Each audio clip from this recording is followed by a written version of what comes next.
Sí, eso estoy haciendo ahorita, tratando de grabar. Bueno, eh, bueno, ahora sí voy a comenzar. Creo que se está interfiriendo un poco lo que es la señal porque por la lluvia, ¿verdad? Pero esperemos no tener problemas. Bueno, decía que íbamos a trabajar con lo que es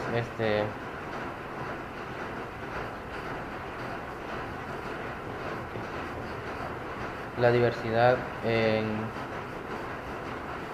el aula. Es una de las cosas muy importantes que debemos de tener en cuenta por el hecho de que a la hora de... Hola, dígame.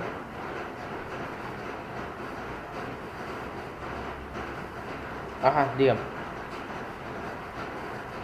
Vaya, yo las voy a subir en unos 3 días porque ya las tengo calificadas. Lo que sucede es que no las había subido porque quería llegar a un consenso con los demás tutores de las otras sedes sobre algunos aspectos. Entonces tuvimos una reunión el día jueves en la noche por Skype y ahí acordamos unas cosas. Entonces eh, en el transcurso de 3 días yo les voy a subir las notas de los controles de las preguntas de tutoría, el primer control de lectura. El único que está en proceso de calificación es el mapa mental, pero los demás sí ya.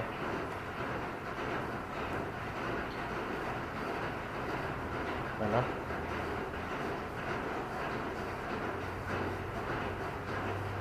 sí, en la plataforma van a ir apareciendo.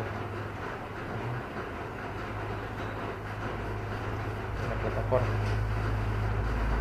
Bueno, eh, digo, la diversidad en el aula es algo muy importante, muy interesante porque cuando nosotros ya nos encontramos asignando una cátedra o trabajando con, ya sea con niños jóvenes, siempre nos encontramos con muchos fenómenos interesantes dentro de lo que es un aula, y uno de ellos es la diversidad de personas con las que contamos en el momento de realizar un proceso de enseñanza.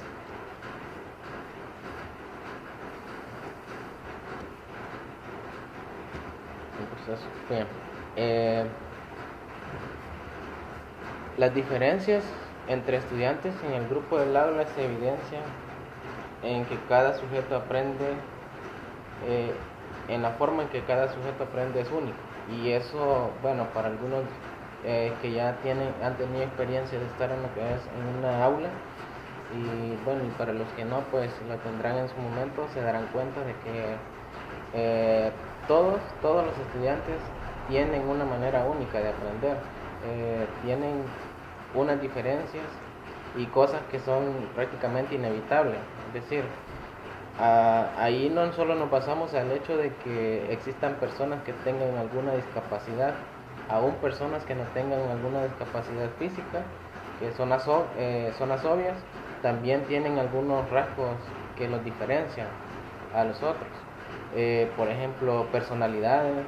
Tenemos personas que son hiperactivas, personas que son participativas, personas que tienen problemas de adaptarse al grupo, eh, etcétera. Entonces es una diversidad de ambientes que se tiene dentro de un aula, y el hecho de cómo manejar ese tipo de diversidades se vuelve al final de cuentas una manera interesante, que aprendemos a convivir con tantas personas que terminamos al final de cuentas, si le damos el tratamiento necesario, comprendiendo los patrones que siguen cada niño o cada niña de acuerdo a las experiencias previas que tuvieron antes de llegar a una aula.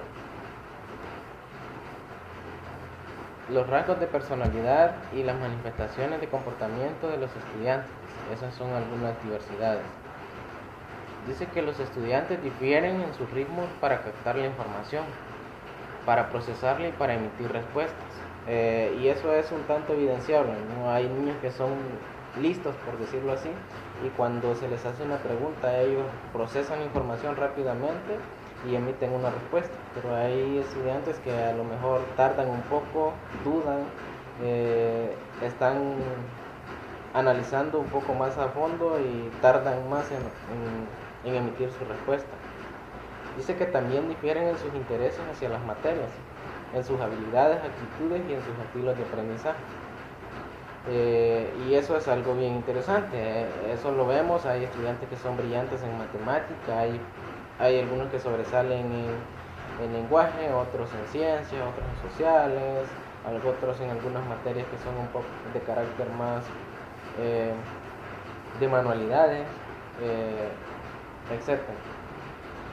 Se describe la diversidad en la forma de percibir y procesar la información y su influencia en los estilos cognitivos de aprendizaje. De esa manera se comprende un poco la diversidad, es una forma de percibir y procesar información, y eso lo hace ser diversificado porque, como decimos, no todos tienen la misma habilidad de percibir y procesar una información. Ahora, dentro de la diversidad, la simple observación de miembros de un grupo de clase nos hace darnos cuenta de la gran gama de características que podemos tener frente a nosotros. Dice que la diversidad es una condición inherente al ser humano. Es decir, cada ser humano tiene sus propias habilidades que lo diferencian de otros. En el proceso educativo, los estudiantes pueden presentar diversas formas que se plantean a continuación.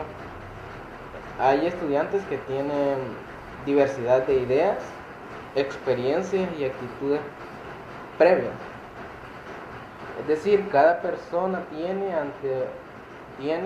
a la hora de adquirir un nuevo contenido registros anteriores diferentes. Es decir, a cada estudiante, si yo le hago una pregunta previa sobre un contenido nuevo que se está tratando, sus respuestas serán diferentes porque todos han tenido experiencias previas diferentes. Entonces, por eso es interesante cuando se está en el aula, al inicio de cada tema, hacer un diagnóstico, hacer una lluvia de ideas, porque uno se da cuenta de la percepción que se tiene de algo.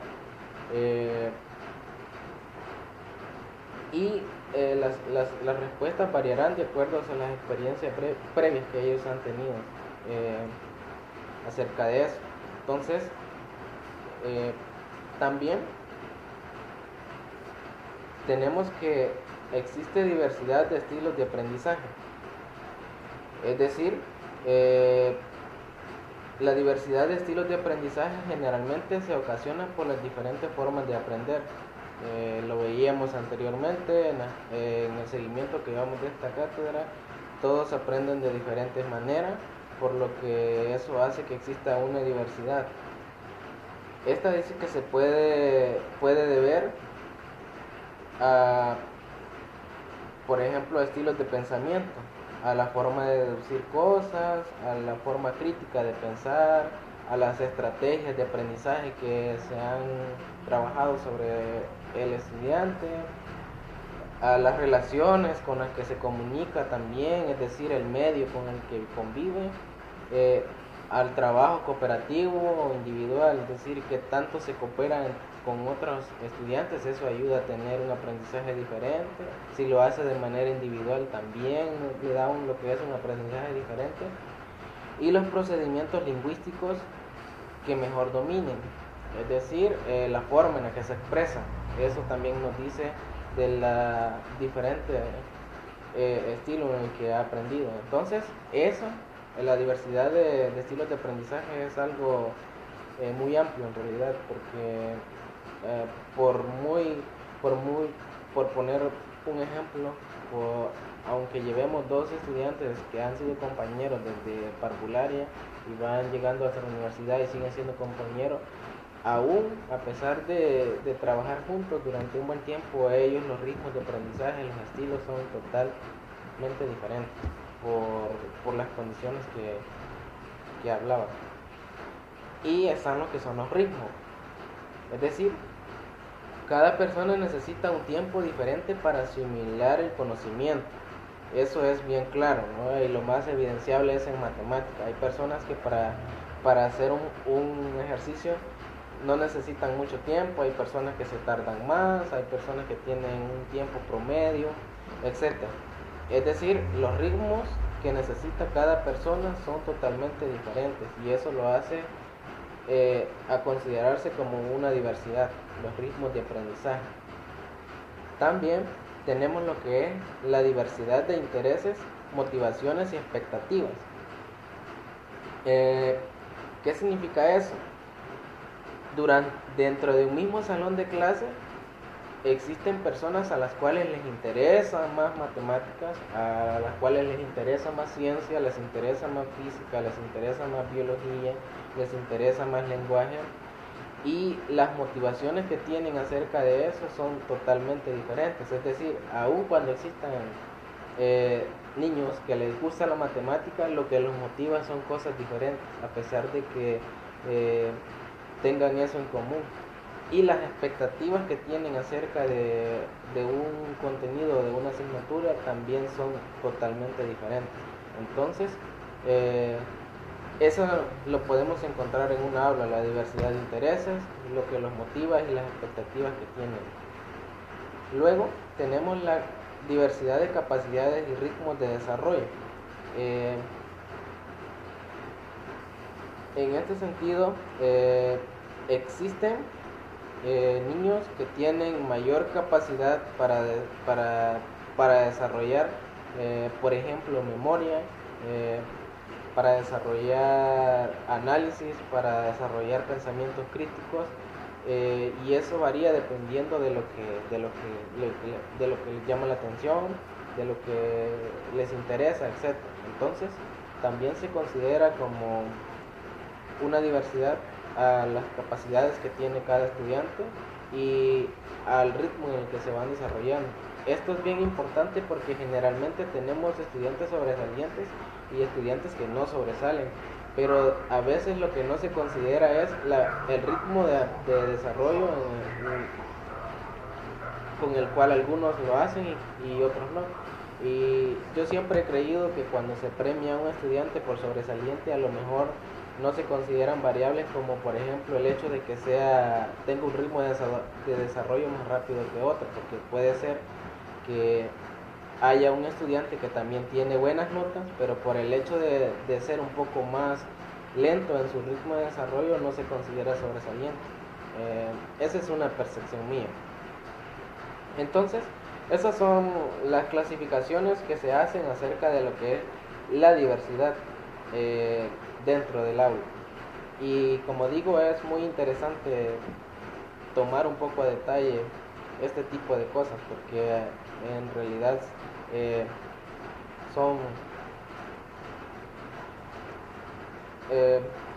hay que tomarlas en cuenta y tenerlas muy a consideración. Entonces, luego tenemos lo que es la diversidad o las necesidades comunes a las necesidades educativas especiales. ¿Qué significa eso? La educación escolar en realidad tiene como finalidad fundamental promover una intención al desarrollo de ciertas capacidades y la propiciación de determinados contenidos, los cuales les son necesarios a los alumnos para que puedan ser miembros activos de una cultura de referencia. ¿Qué significa eso? La escuela juega un papel muy importante y es la que determina qué tanto desarrollo adquiere un estudiante y de los cuales le sirvan para incorporarse a una sociedad o a una cultura. Ahora, dentro de una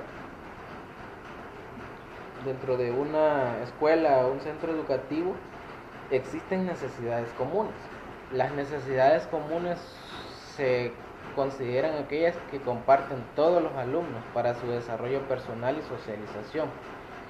Y eso va escrito en un currículo regular, es decir, cada centro educativo, cada aula tiene un currículo donde está asignado lo que se va a desarrollar de acuerdo a lo que se necesita en conjunto. Pero dentro de esas necesidades educativas comunes, eh,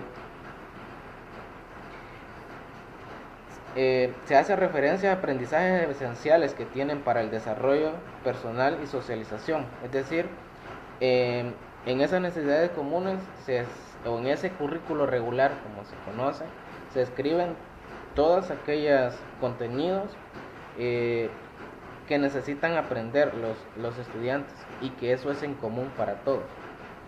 Pero sin embargo, todos los niños y niñas tienen capacidades, intereses y ritmos y motivaciones diferentes, como lo mencionábamos anteriormente. Tienen experiencias diferentes que les mediatizan su proceso de aprendizaje, lo que hace que eso sea único y irrepetible para cada estudiante. La satisfacción de esto requiere una atención pedagógica individualizada, es decir, de las necesidades comunes debemos considerar la diversidad de estudiantes que tenemos dentro de un aula, y debido a esa diversidad debe de dársele una atención pedagógica individualizada, es decir, tener en cuenta las diferencias que tiene cada estudiante dentro del aula. Pero no toda necesidad individual es especial, y es lo que menciona en el siguiente recuadro: las necesidades educativas individuales. Esa es a tener una atención pedagógica para más específicamente sobre cada estudiante, porque lo mencionábamos, la diversidad que tenemos en el aula lo hace a tener diferentes capacidades, intereses, niveles, y estas necesidades educativas individuales se pueden atender a través de prácticas pedagógicas. Por ejemplo, si yo necesito que niños aprendan lo que es a multiplicar, debo de buscar una práctica o pedagógica que me permita a mí evaluar a todos para que ellos aprendan a hacer lo que es la multiplicación. Si lo que me interesa, por ejemplo, es que aprendan a dividir, yo puedo pensar en algo que lo pueda ejecutar en común, y que ellos y que les llame la atención a todos, porque recuerden que debemos de atraer su atención, que se les vuelva interesante, y lograr ese fin común. Entonces, las necesidades educativas individuales, como por ejemplo el hecho de aprender a multiplicar, porque ya es algo individual para cada estudiante, simplemente se pueden atender con prácticas pedagógicas, ¿verdad? Pero dentro de una escuela, un centro educativo, una aula, existen necesidades educativas especiales. Es donde las necesidades individuales no pueden ser resueltas por medio de una práctica pedagógica. En ese caso es preciso poner en marcha una serie de ayudas, recursos y medidas pedagógicas especiales. Se puede hablar de una medida pedagógica especial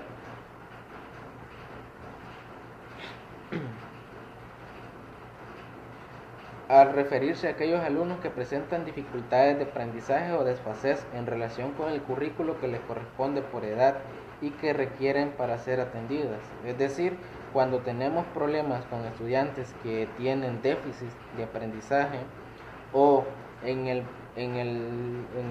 algunos casos cuando tenemos personas que tienen sobreedad y están cursando un grado el cual ya no les correspondería estar ahí por edad, eso nos lleva a tener algunas necesidades educativas especiales. Y lo que hace es que dice a referencia a alumnos que presentan dificultades mayor que el resto de estudiantes para acceder a los aprendizajes que les corresponden por edad. Entonces, se dice que hasta hace poco todos aquellos estudiantes que tenían una discapacidad se les asignaban recursos especiales, mientras que los que tenían dificultades de aprendizaje seguían en la escuela. Es decir, antes se le daba atención especial a aquellas personas que tenían alguna discapacidad pero física, mientras que aquellos que tenían problemas de aprendizaje, que es muy diferente, se les seguía aplicando prácticas pedagógicas. Pero hoy en día se considera de que aquellas personas que tienen dificultades de aprendizaje, al igual que a una persona que tiene alguna discapacidad, se les debe de dar se les debe de considerar bajo una necesidad educativa especial. Y lo que se hace es ajustar el currículo de acuerdo a las necesidades que presenten, para que estos puedan adquirir también el aprendizaje.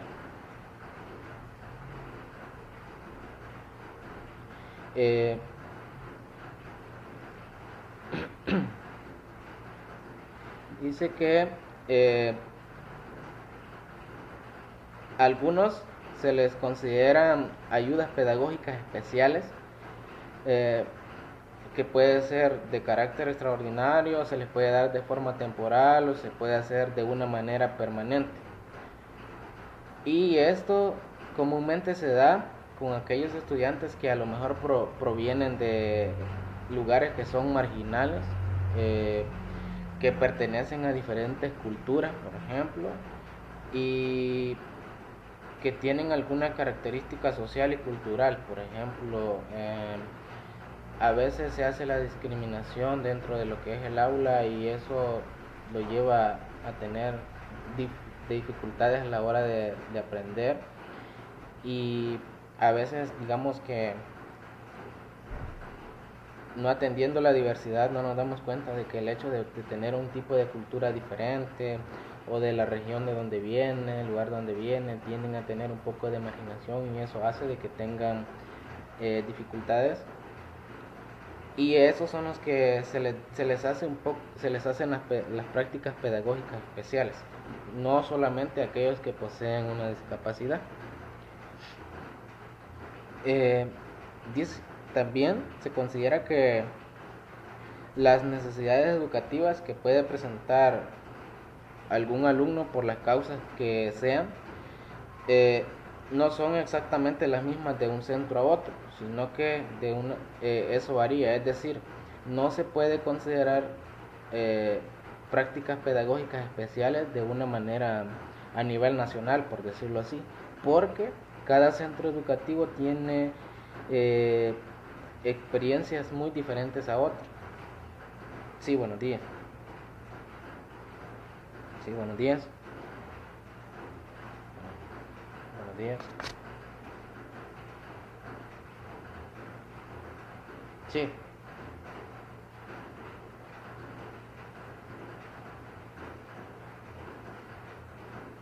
Sí, digan.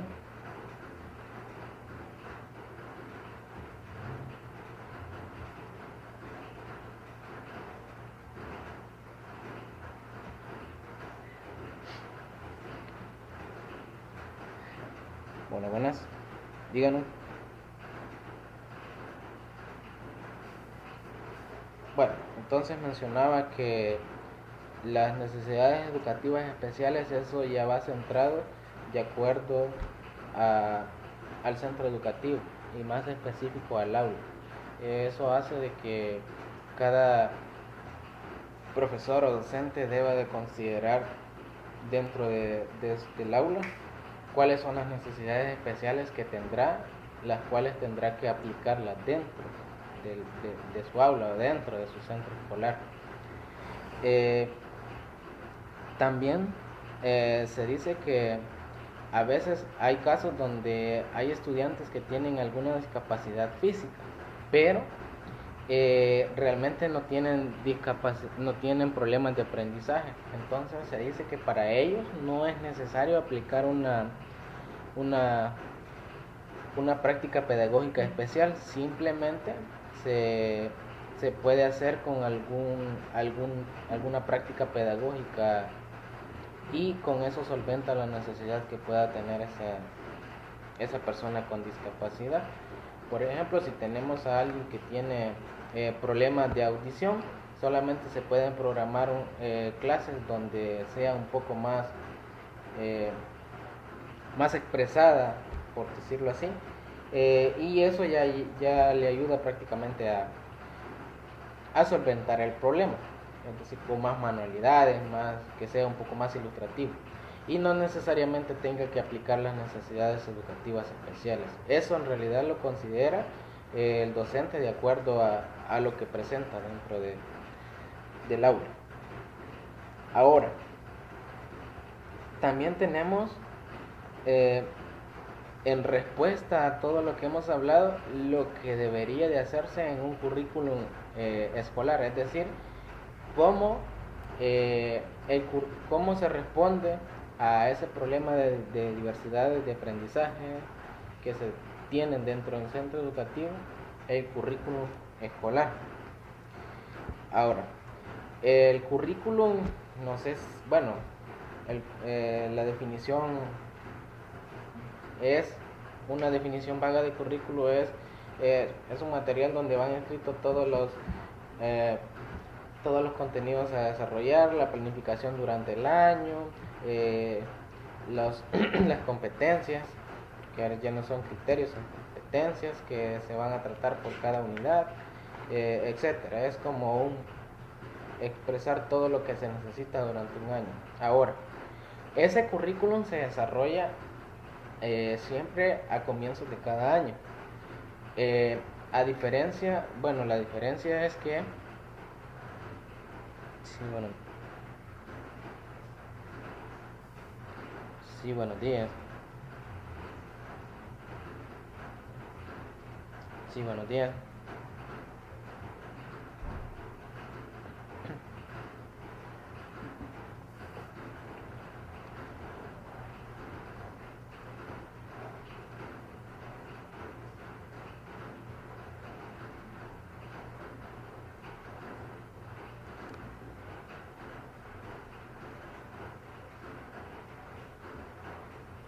Bien, creo que creo que no nos escuchan. Bueno, eh,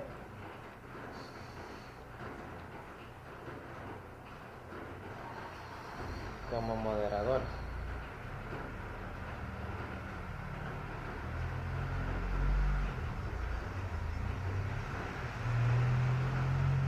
Sí, eso es cierto. No, tampoco. Eh,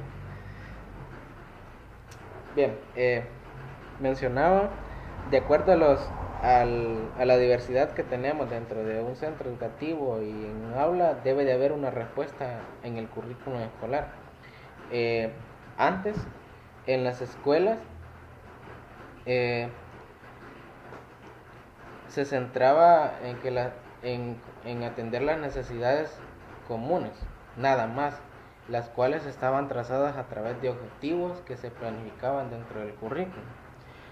El problema es que los objetivos eran específicamente en consideración al alumno medio, es decir, al alumno que no tenía problemas de aprendizaje, aunque no sea sobresaliente, pero era un alumno, por decirlo así, un alumno común, que no presenta ni sobresaliente ni tiene problemas de aprendizaje.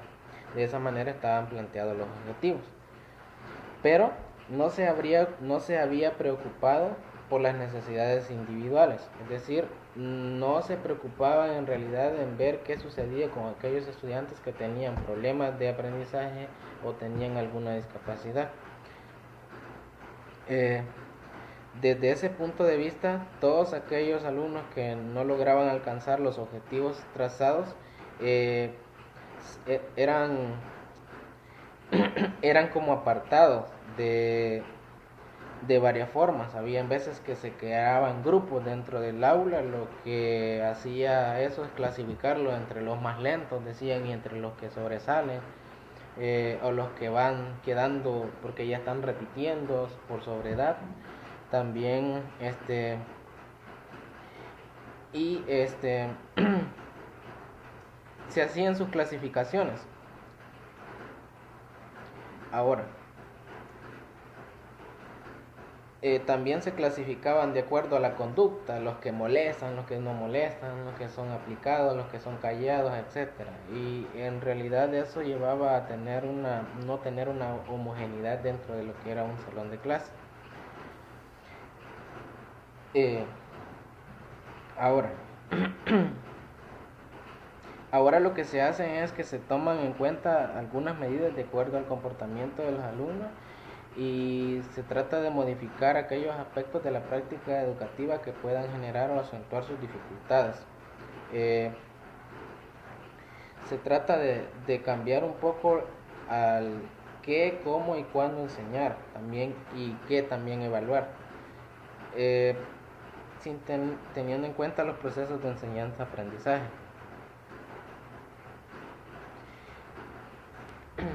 Comúnmente se tenía en cuenta solo los objetivos y solo se consideraban aprobados aquellos que alcanzaban los objetivos diseñados y no se tenía en cuenta a los alumnos que tenían problemas de aprendizaje, y eso llevaba a que muchos estudiantes tuvieran el fracaso escolar, dejaran de asistir a clases porque se sentían marginados, porque no lograban ir al nivel de los que sobresalían, etc. Entonces, debido a eso, se hacen algunas modificaciones a la propuesta del currículo. Dentro de ello se considera que debe de ser un currículo abierto y flexible, con un enfoque integral y globalizador, que permita dar respuesta al reto de la diversidad. Es decir, ese currículo se tiene que ajustar a la diversidad que existe dentro del aula y que cumpla con la obligación de que los contenidos se vuelvan de manera comprensiva.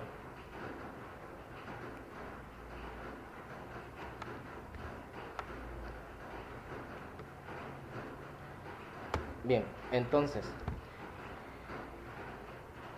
un currículum abierto y flexible es una condición.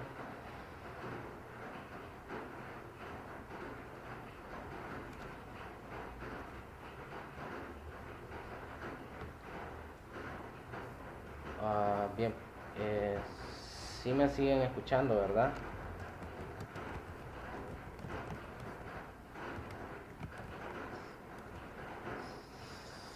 Sí me escuchan, ¿verdad?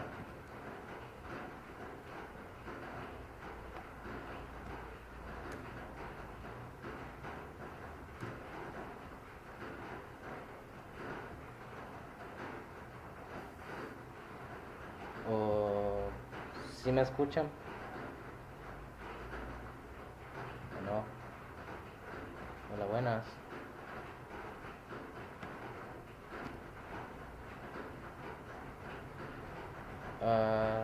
Sí, es que creo que alguien había desactivado el micrófono ahí. Disculpa del caso. Bueno, voy a tratar de hacer un resumen de lo que había mencionado hasta este momento para no dejar ideas, porque sí, bueno, no sé qué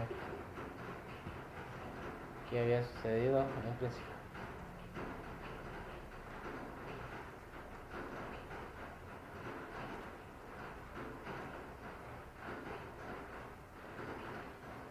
Bueno, ahora sí me escuchan.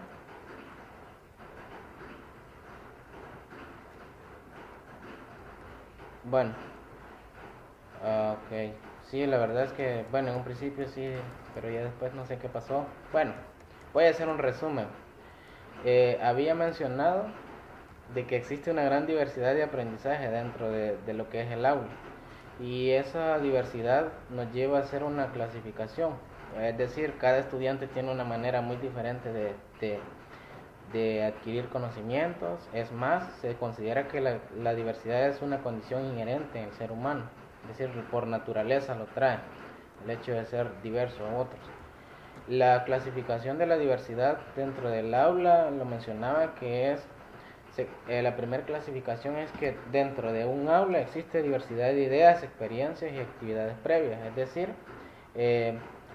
cada estudiante tiene una idea diferente de un contenido a desarrollar y tiene experiencias diferentes, porque a lo mejor cuando uno le pregunta algo sobre algún contenido, ellos reaccionan de acuerdo a lo que han vivido anteriormente, y las actitudes que tienen de acuerdo a un contenido también son muy diferentes. Por ejemplo, si digamos que estoy en un salón de segundo grado y yo empiezo a preguntar qué saben de la suma, de la multiplicación, algunos niños responden con alegría porque han tenido buena experiencia de eso, pero el otro se deprime.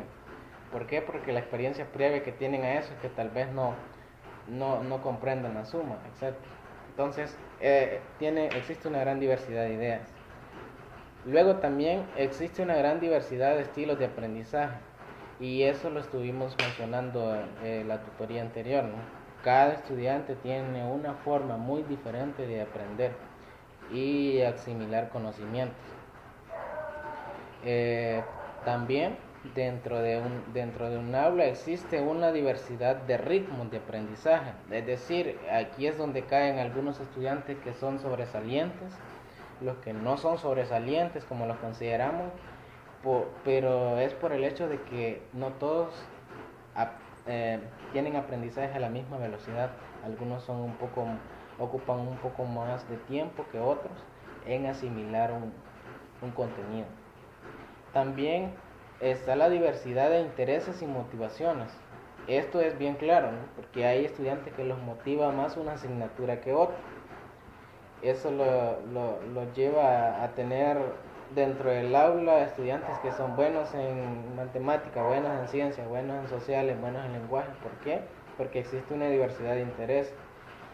Aún estudiantes que a lo mejor les guste matemática, su motivación sea diferente y sus expectativas sobre ello también sean muy diferentes.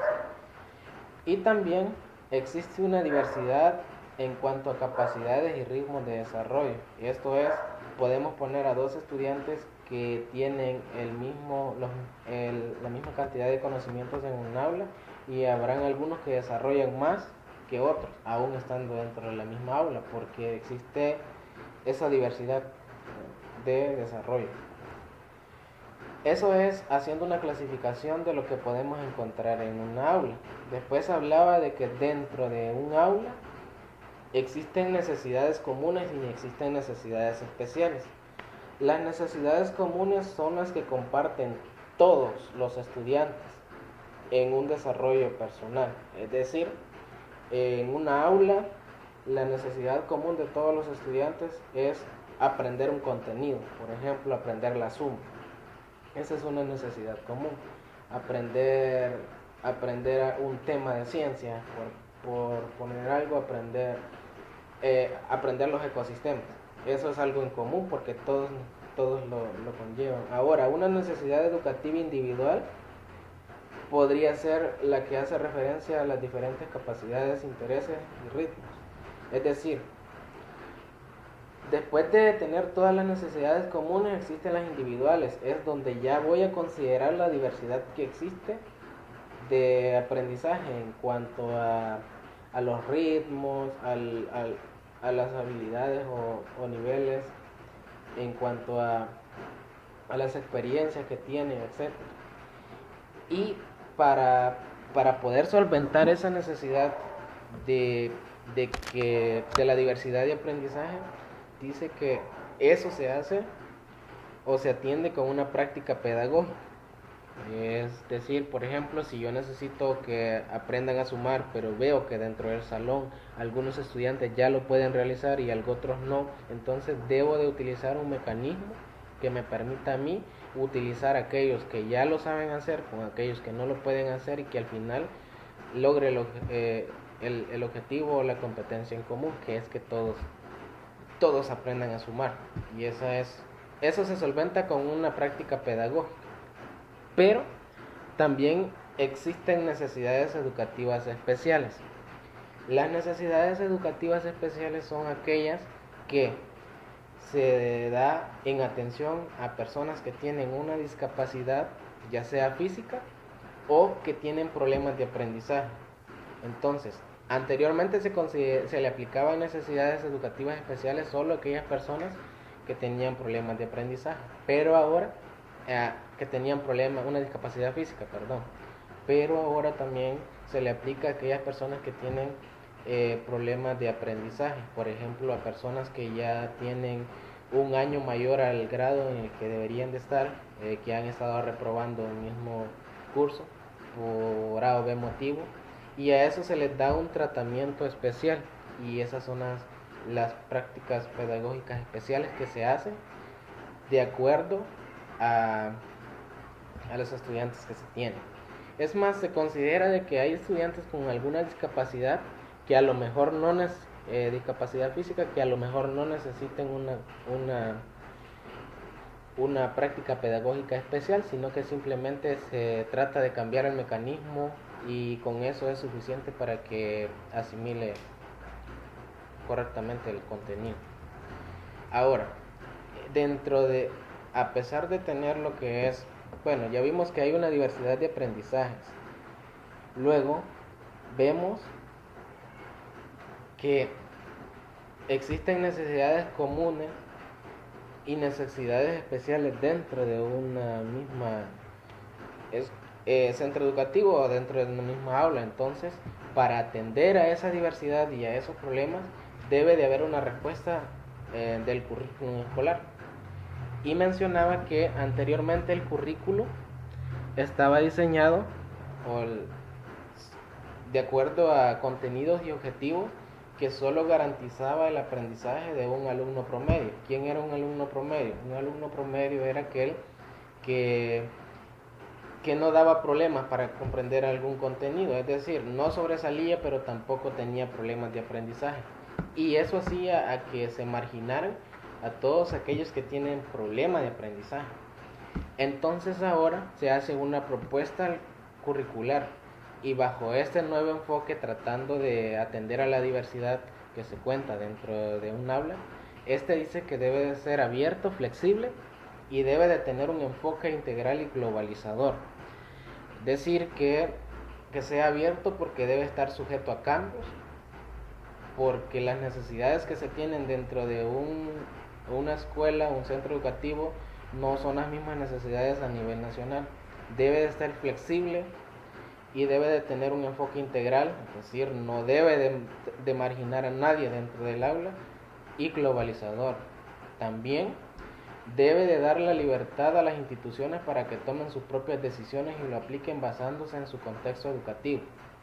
Es decir, que ahora el currículo ya no es solo el que el Ministerio de Educación dice este se ejecuta, sino que ahora cada institución tiene la libertad de modificarlo y adecuarlo de acuerdo a su realidad dentro del centro escolar. También dice que debe de ser la guía que orienta la práctica educativa y su aplicación en el aula, ser un instrumento al servicio del maestro. Es decir, debe de contener todo aquello que conlleve a un mejor aprendizaje dentro de un centro educativo, y la aplicación debe de estar adecuado de acuerdo al aula. Esas son las respuestas que debe de tener la currícula dentro de un centro educativo. Ahora, también eso es con respecto a lo que es el currículo. También debe de haber una respuesta a esta diversidad, pero ahora en el contexto de un centro educativo. Es decir, mejorar la calidad de enseñanza y y que asegurar la igualdad de oportunidades. Esto significa que cada escuela debe de reflexionar y planificar de forma conjunta la acción a ejecutar, de acuerdo a su propia realidad.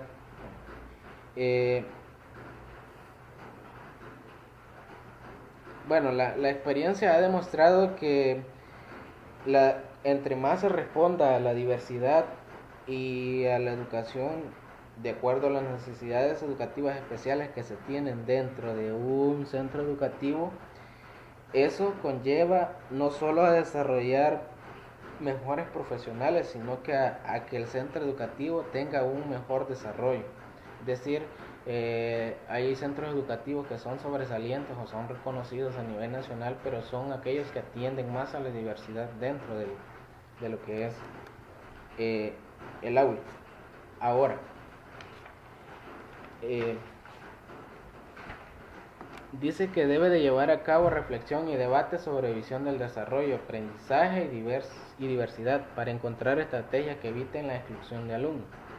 Es decir, cada centro educativo debe reunirse y tratar de poner las estrategias que mejor le favorezcan y tratando de no excluir a los estudiantes.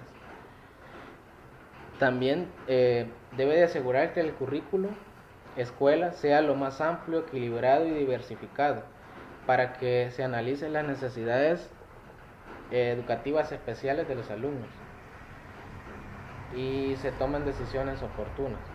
Es decir, debe el currículo dentro del centro escolar debe de estar diversificado y que atienda todas sus necesidades que necesita.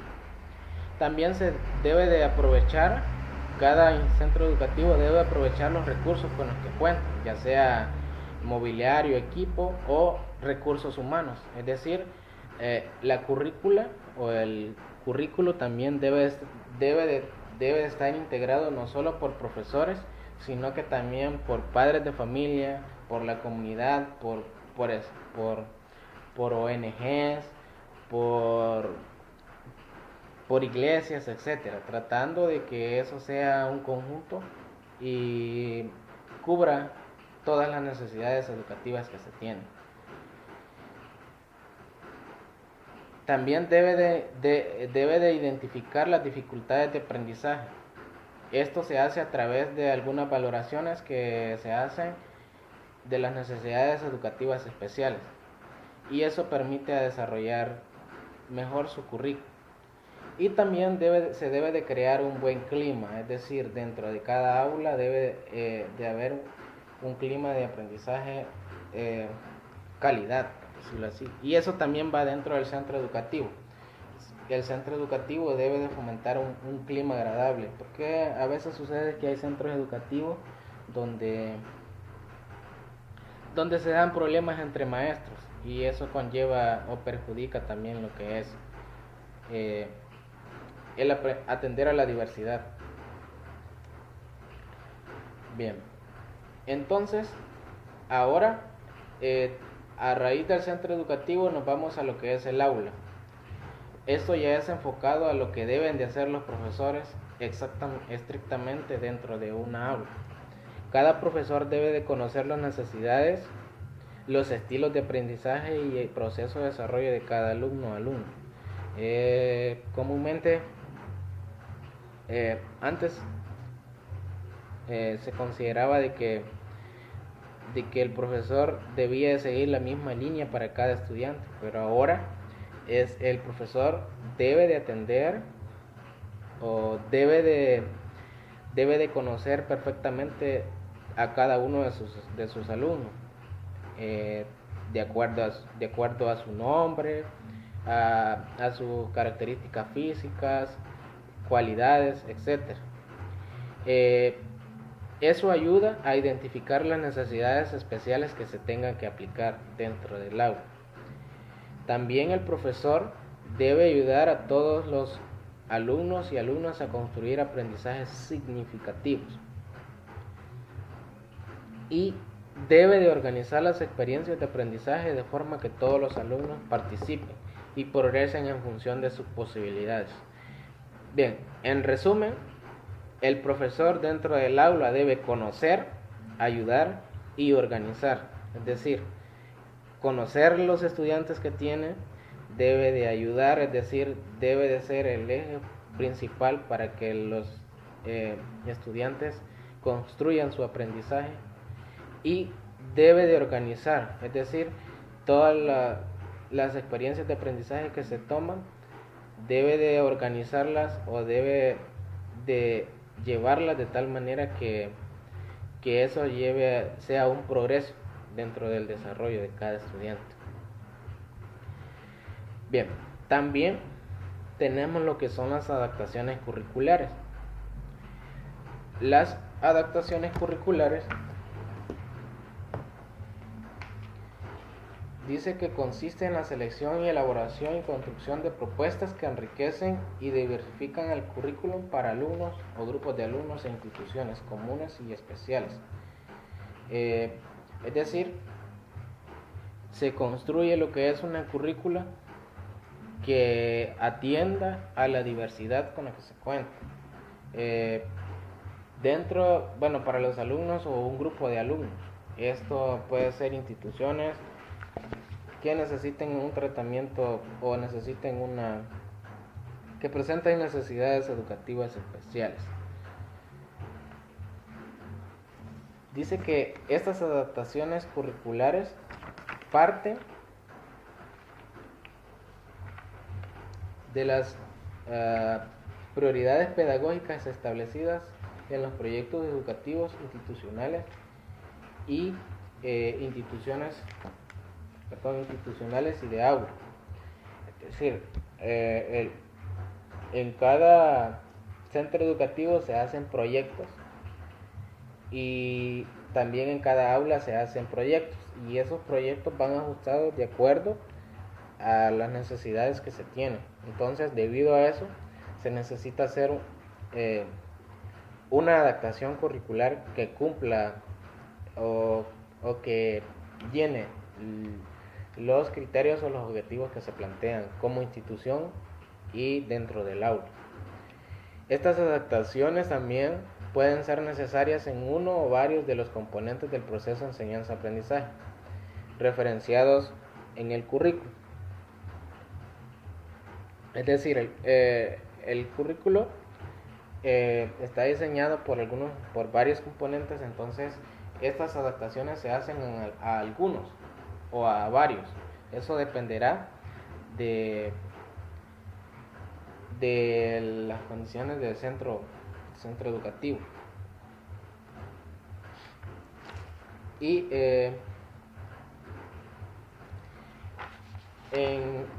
las adaptaciones curriculares en realidad es un proceso para la toma de decisiones que de acuerdo a cada niño. En realidad las adaptaciones no se realizan antes de conocer lo que es un grupo de estudiantes. Es decir, cuando nosotros nos enfermamos, no pasamos consulta con un doctor previamente y el doctor nos da una receta sin antes habernos enfermado. Tenemos que conocer la enfermedad primero para podernos recetar para ir donde un doctor y que nos recete una medicina. Entonces, estas adaptaciones curriculares se hacen después de conocer los estudiantes que se tienen dentro de un centro educativo y dentro del aula, porque después de conocerlos se pueden generar los proyectos, se conocen las necesidades educativas especiales que se conllevarán, y conociendo todos los detalles en conjunto se puede hacer lo que es una adaptación curricular. Cada una de estas adaptaciones deben de ser justificadas y deben de haber llevado un proceso de evaluación psicopedagógica para tener la solvencia de que son necesarias llevarlas a cabo.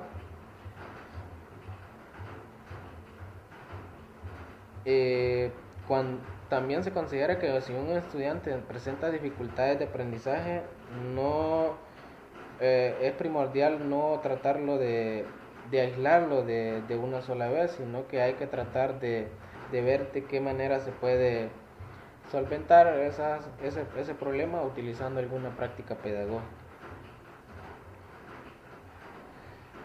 Bien, entonces De las adaptaciones curriculares se puede decir que de-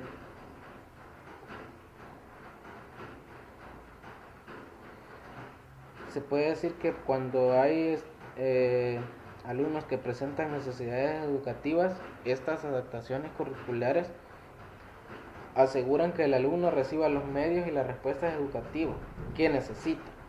También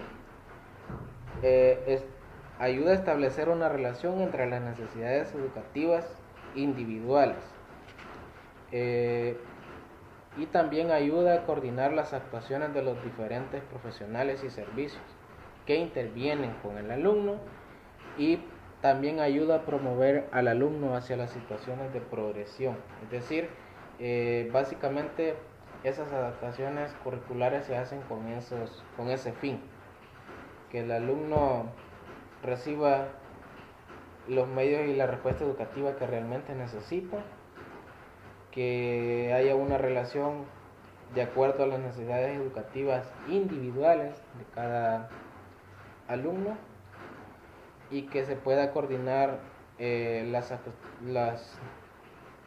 los proyectos que se harán o las medidas que se tomarán de manera conjunta con todos los profesionales y los servicios que se tengan que asignar. Y en general debe de ayudar a promover la progresión de cada estudiante, es decir, de que progrese de manera educativa. Entonces, bueno, esto lo que parece acá es lo que estaba mencionando anteriormente.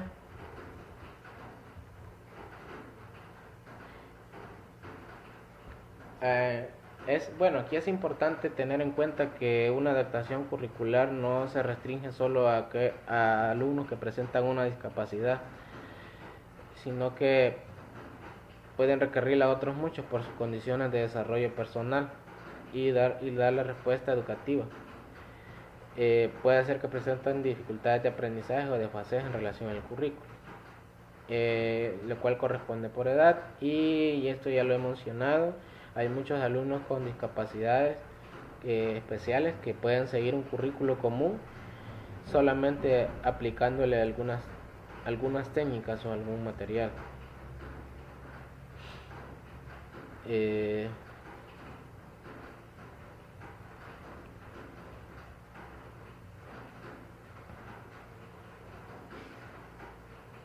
Bueno, tenemos aquí algunas características que definen las adaptaciones curriculares. Dentro de ellas son una característica es que es un nivel más de planificación curricular, es decir, a veces dentro de los centros educativos no hacen las adaptaciones curriculares porque este es un trabajo extra, le llaman. Comúnmente la mayoría de docentes lo que hace es lo siguiente: si tienen,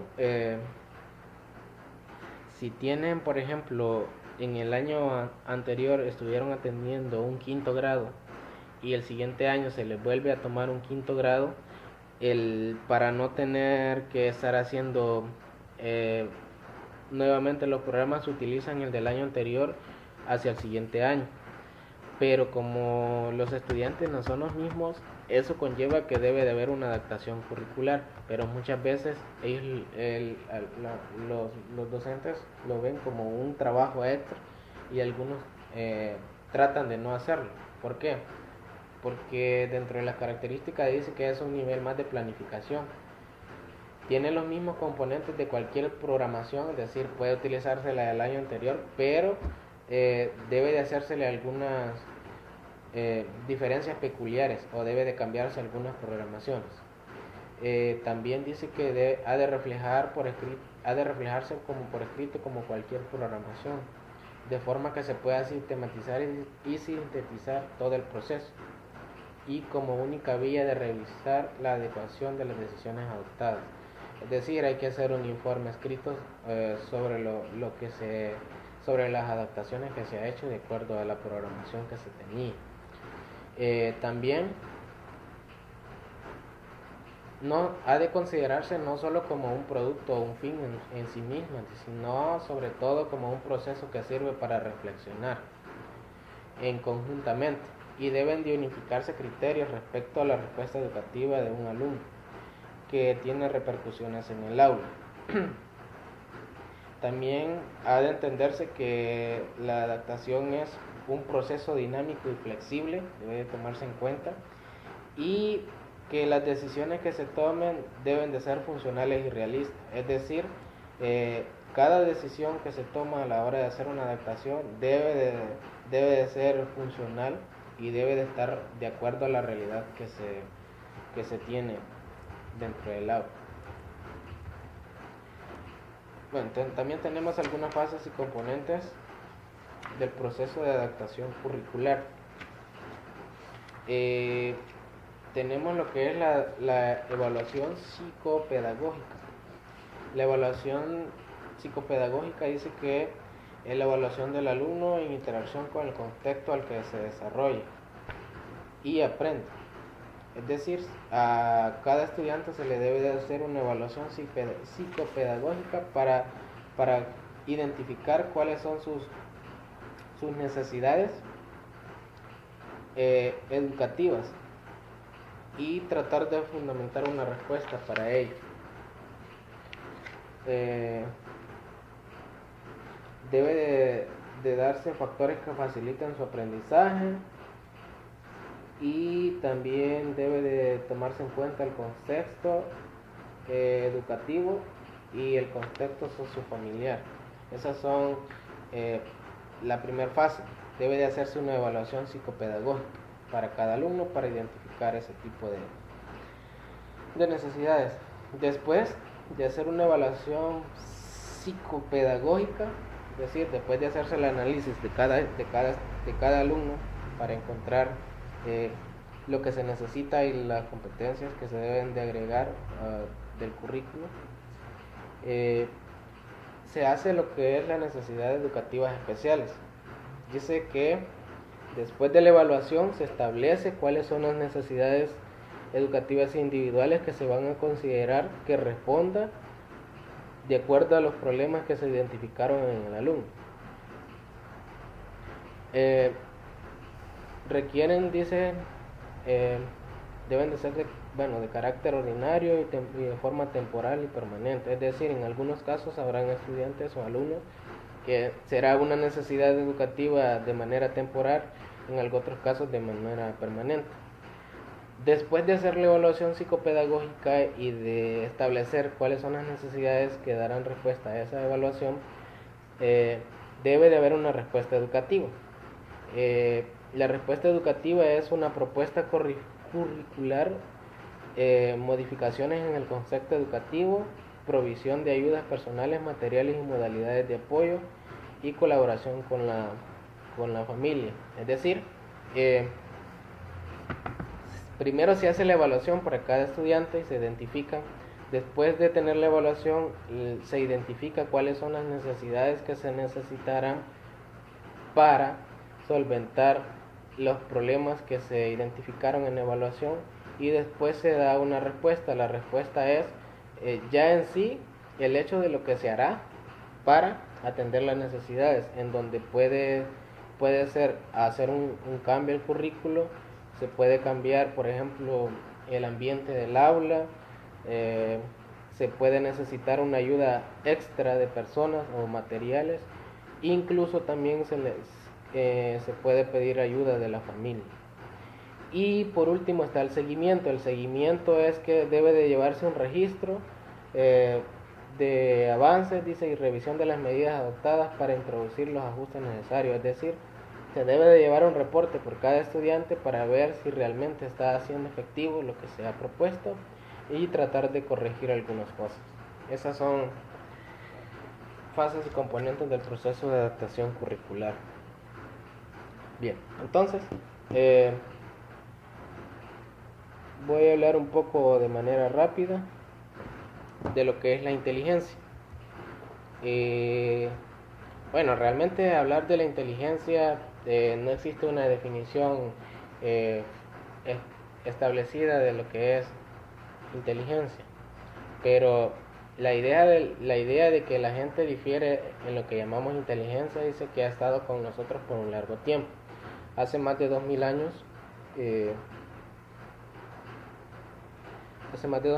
Platón se ocupó de variaciones similares. Las primeras teorías sobre la naturaleza de la inteligencia comprendían en su mayor parte uno o más de los tres temas siguientes. Se consideraba como la inteligencia como una capacidad de aprender, también el conocimiento completo adquirido por la persona sobre la inteligencia y la habilidad de adaptarse con éxito a situaciones nuevas y en un ambiente general. Entonces, existe por ahí un modelo de inteligencia múltiple. El modelo de inteligencia múltiple son los tipos de inteligencia que se conocen. Realmente no todos dominamos lo que son estos modelos de inteligencia. Y algunos se hace la clasificación, pero se considera que todos tenemos al menos un tipo de inteligencia dentro de los que se mencionan acá. Está la inteligencia lingüística, es decir, la inteligencia lingüística son para aquellas personas que tienen la capacidad de usar palabras de manera efectiva, ya sea de forma oral o escrita, es decir, tienen ciertas habilidades verbales. Esa es la inteligencia lingüística. También está la inteligencia lógico-matemática. Dentro de la inteligencia lógico-matemática está la capacidad de usar números de forma efectiva y de razonar adecuadamente. También está la inteligencia interpersonal. Es la capacidad de percibir y establecer distinciones en los estados de ánimo y motivaciones en los sentimientos de otras personas. Es decir, hay personas que fácilmente perciben el estado de ánimo de alguien, la motivación, los sentimientos, etc. Esa es la inteligencia interpersonal. También está la inteligencia musical. Son aquellas que tienen la capacidad de percibir, discriminar y transformar y expresar las formas musicales.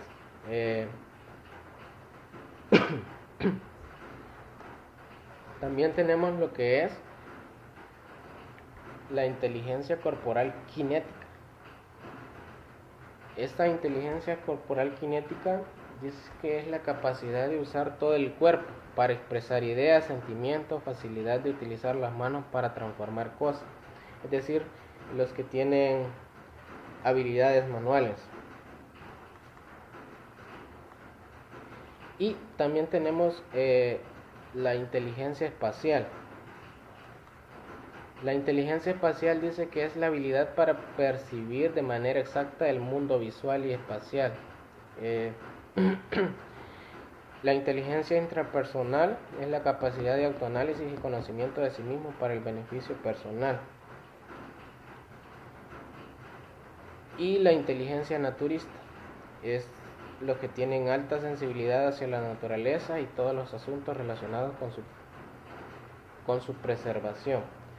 Entonces, se considera que todos tenemos al menos una de esas inteligencias. Algunas personas logran dominar más de una, más de dos, más de tres, etcétera. Pero realmente es de saber es de saber clasificar qué tipo de inteligencia es la que podemos de la que podemos ser capaces. En la que nos enfocamos es en la inteligencia, nos enfocamos un poquito más en la inteligencia lógico-matemática.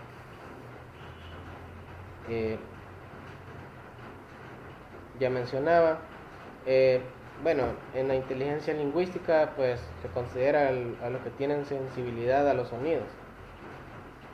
La inteligencia lingüística y tienen la capacidad de apreciar una palabra y dominarla a la perfección. Entonces son aquellas que tienen habilidades para aprender nuevos idiomas. En la de la inteligencia lógico-matemático, pues son los que tienen la capacidad de descifrar patrones lógicos eh, y hacer una diferencia entre patrones lógicos o numéricos, y pueden resolver problemas de manera eficaz.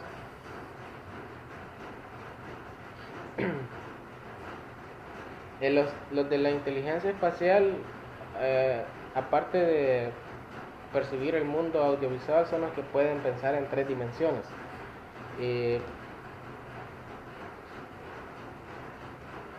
La inteligencia corporal son los que tienen la habilidad de poder manejar lo que son los movimientos corporales y pueden manipular objetos con mucha habilidad. Y son los que son expresivos en cuanto a la hora de expresar una emoción, son expresivos, o sea, utilizan su cuerpo. Bueno, la inteligencia musical son los que tienen la habilidad de producir tonos y ritmos y timbres, es decir, perciben fácilmente sonidos, pueden expresar con mucha facilidad formas musicales. Y la inteligencia interpersonal es la que mencionaba, que son los capaces de identificar el tipo de ánimo y los sentimientos que tiene otra persona en su momento.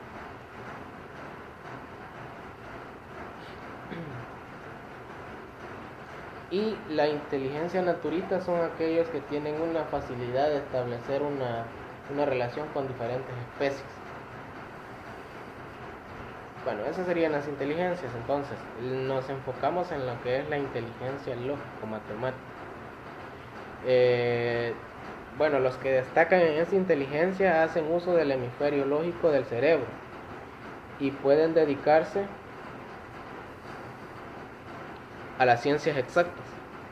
De los diferentes tipos de inteligencias, este es el que más se acerca al concepto tradicional de inteligencia.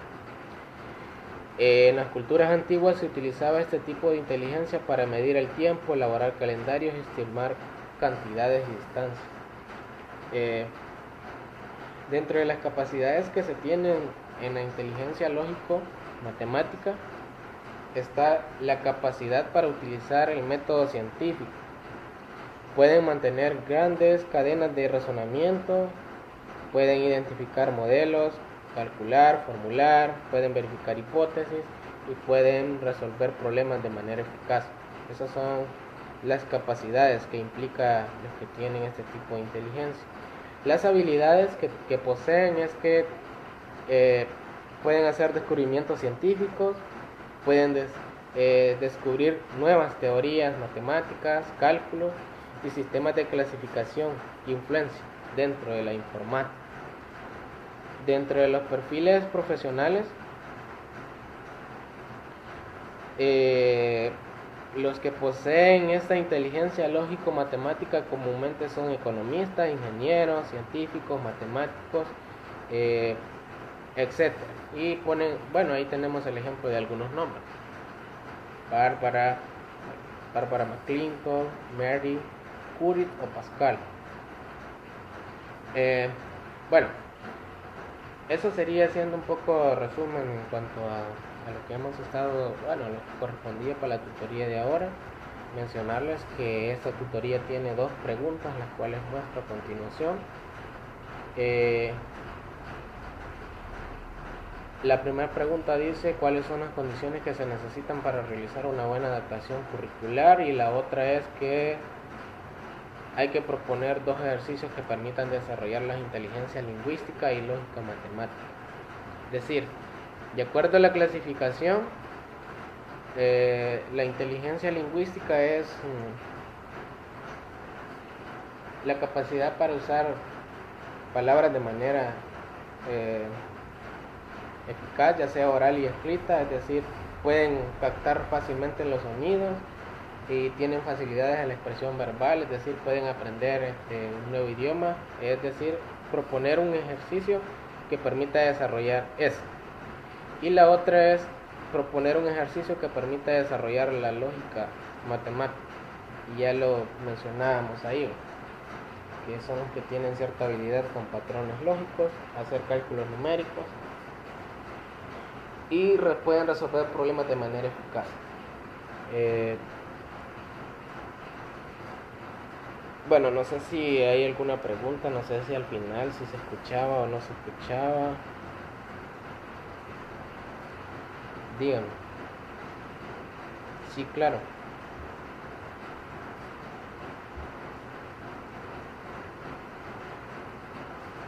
Sí.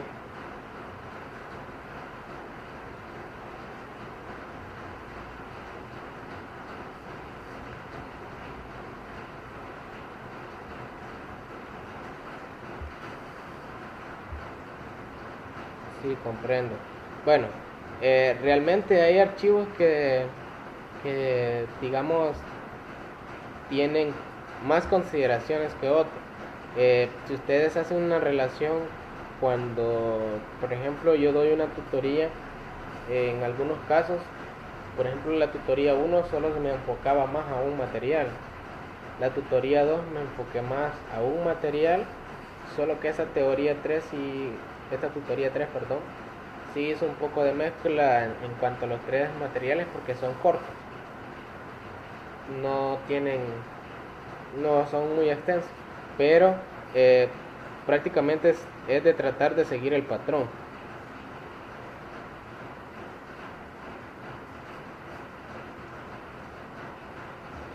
Sí es bastante teoría, pero siempre tratando de recalcar las cosas importantes, al menos dentro de cada tutoría se ponen algunos contenidos que son como a tener consideración.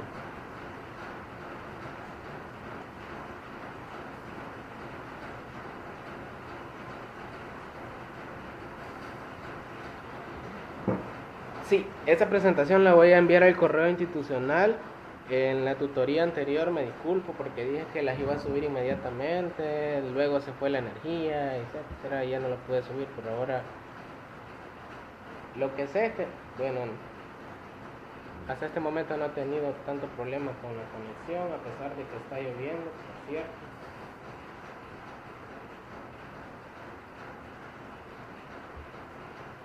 No sé si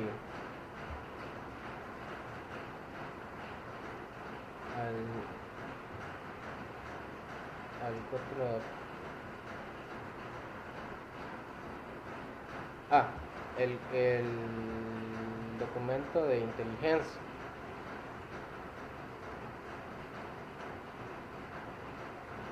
Es que lo que sucede con ese documento, y lo comentaba con el coordinador, es que esa es como una tesis. Entonces, el problema de algunas tesis es que están escritas codificadas. Me imagino que ustedes están llevando herramientas multimediales. Entonces, ustedes van a aprender a usar un programa que se llama LaTeX o LaTeX. Entonces, lo que hace ese programa es que se escribe un código y después se ejecuta ese código y bajo ese código se genera un PDF. Resulta ser que algunas cosas no se descifran exactamente como están y nosotros no podemos pasarlo de manera normal, por decirlo así, porque eso guarda derechos de autor, es decir, el que los creó tiene los códigos como para poderlo aprender. Nosotros solo manejamos el PDF. Por ejemplo, para poner un caso, no sé si ustedes se han fijado de que mis presentaciones no están hechas en Power. Realmente yo las hago en ese programa, en LaTeX. Entonces lo que hago, yo les paso el PDF y si necesito modificar algo de acá, debo de irme al código, pero no sé si han tenido problemas a la hora de hacer la lectura con las presentaciones.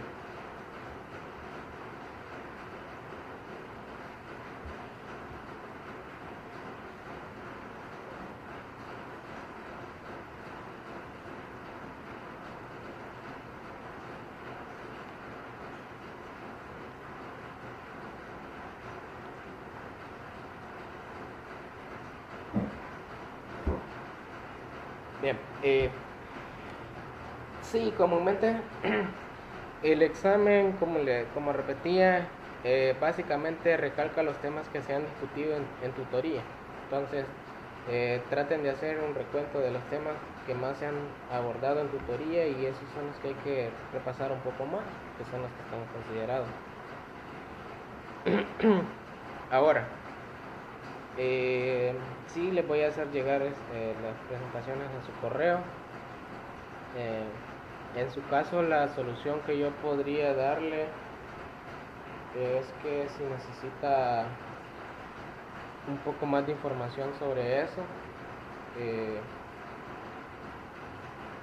tal vez tener como una comunicación un poco más personalizada o o tal vez tiene la posibilidad de acceder a internet y buscar un video ya creado que hable sobre la inteligencia. Realmente la inteligencia solo habla de los tipos de inteligencia que son los que mencioné acá, y lo que no mencioné que también habla es de, de las etapas de desarrollo pero esta es de desarrollo del conocimiento según Piaget, que son 5 etapas.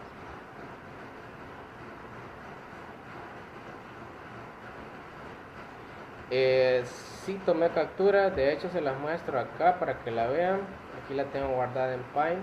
Estos son los que yo guardé. No sé si alguien no está ahí, me diga, mire, yo no estoy.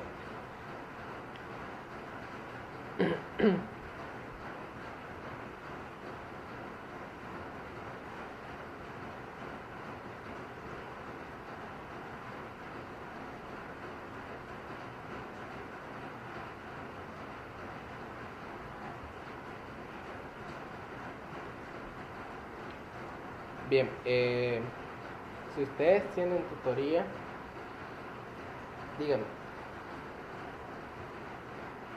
Sí, díganme.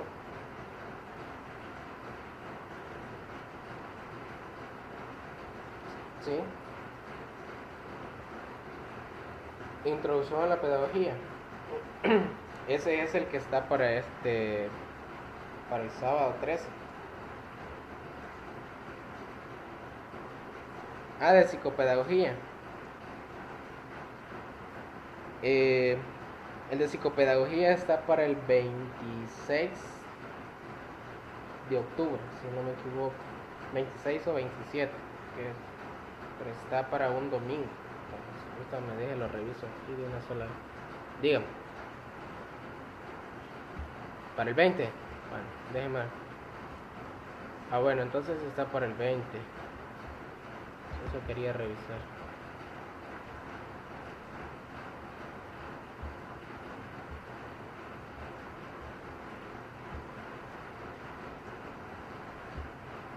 Estamos hablando de introducción.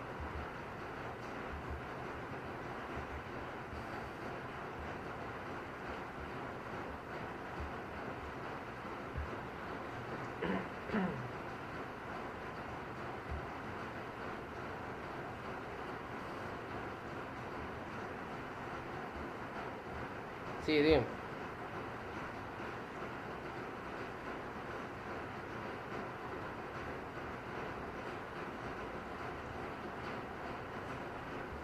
Sí.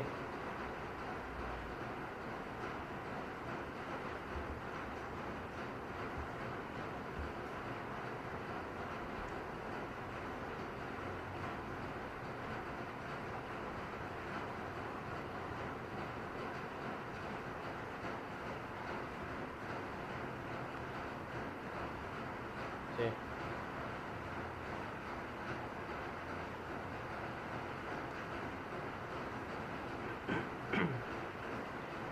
Bien.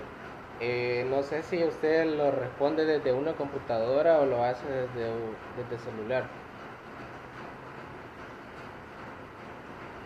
Porque podría ser que la aplicación que utiliza en el teléfono a lo mejor no la cierra y no le deje guardar algo que ejecute del de la computadora. Entonces debería de, digamos, si utiliza la computadora, tratar de darle cerrar la sesión con el teléfono, porque podría ser ese el problema, que a lo mejor no le guarde las modificaciones que ejecuta. Bueno, muestro acá la programación de pruebas y dice que la introducción a la pedagogía está para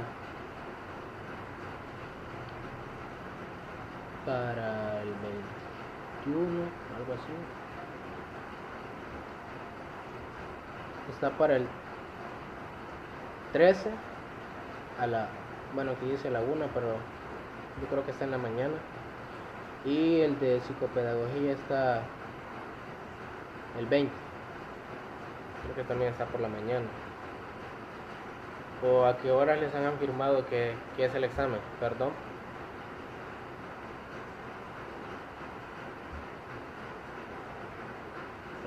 ¿A qué horas les comunicaron que era el examen?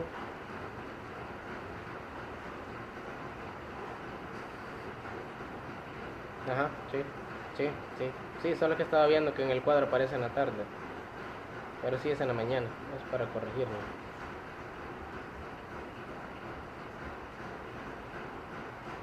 Bien, si gustan yo les descargo el cuadro y se lo voy a mandar. Bien, aquí está la programación. Bueno, no sé si hay algún otro comentario o alguna otra duda.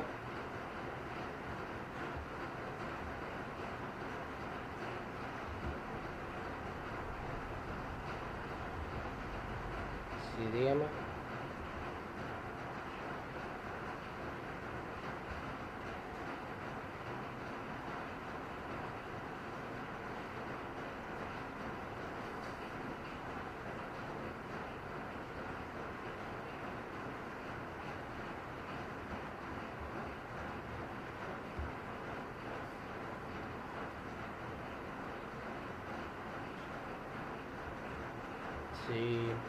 Sí, estás en el curso de... ¿En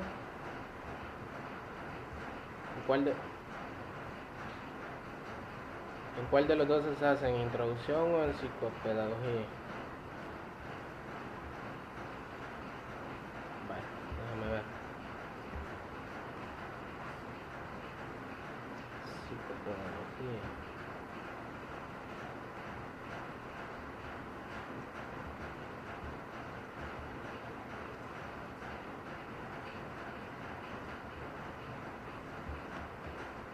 Bueno, psicopedagogía.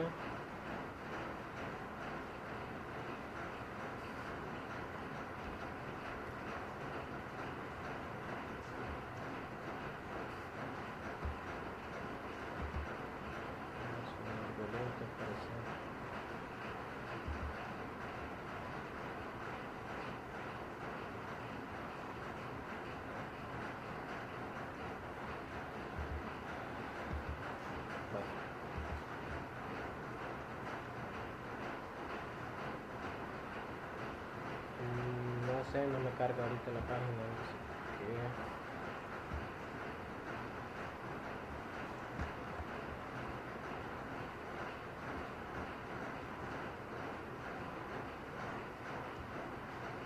Bueno, no me carga ahorita la página. Bueno, se lo comento después. El cuadro sí está en la plataforma, por si alguien lo quiere revisar. Ahí está en la plataforma. Bueno, no sé si hay algún otro comentario. Bueno, por aquí muestran las preguntas. La fecha de entrega de las dos que están acá, esa siempre tiene 3 días. Ahora, aclarando para que no tengan mucho trabajo que hacer en las preguntas, ustedes en un texto escriben la pregunta, la respuesta y solo pónganle su nombre y su sede, nada más. No hagan tanta carátula ni nada, para que no les quite mucho tiempo. Ese es un acuerdo el que discutí con el coordinador y llegamos a eso, que solo pónganle el nombre y la sede y envíen, para que no tengan...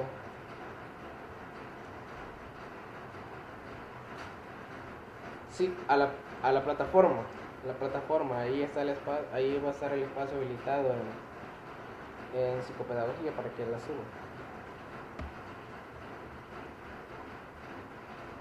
La fecha límite de entrega es el miércoles. Es el miércoles. Ahora, sobre eso me gustaría hacer un comentario.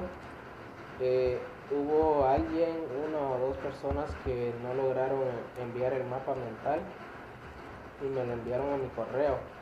Entonces, las indicaciones que me dio el coordinador, porque debo de hacérselas saber, es que ya no podía calificarlo por el hecho de que ya se había dado una prórroga. Entonces él me dijo de que lastimosamente esas ya no podía tomarlas en cuenta. No sé si le escribieron a él, pero eso fue lo que él me comentó. Entonces, realmente a mí me gustaría calificarlas, pero yo también estoy sometido bajo lo que él me comenta. Entonces él me dijo de que no se podía, a menos de que hablen con él y él diga que sí. Entonces yo con todo gusto los califico. Bien, no sé si alguna otra duda.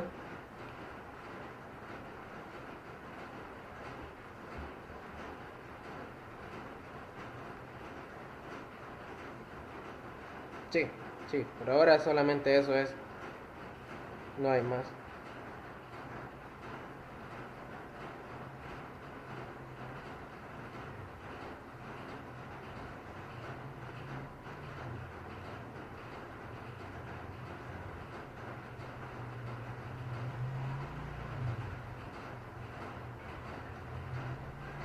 Bien.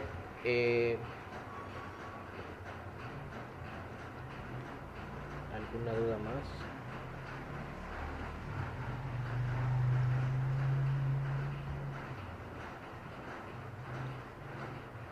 Bueno, entonces voy a dar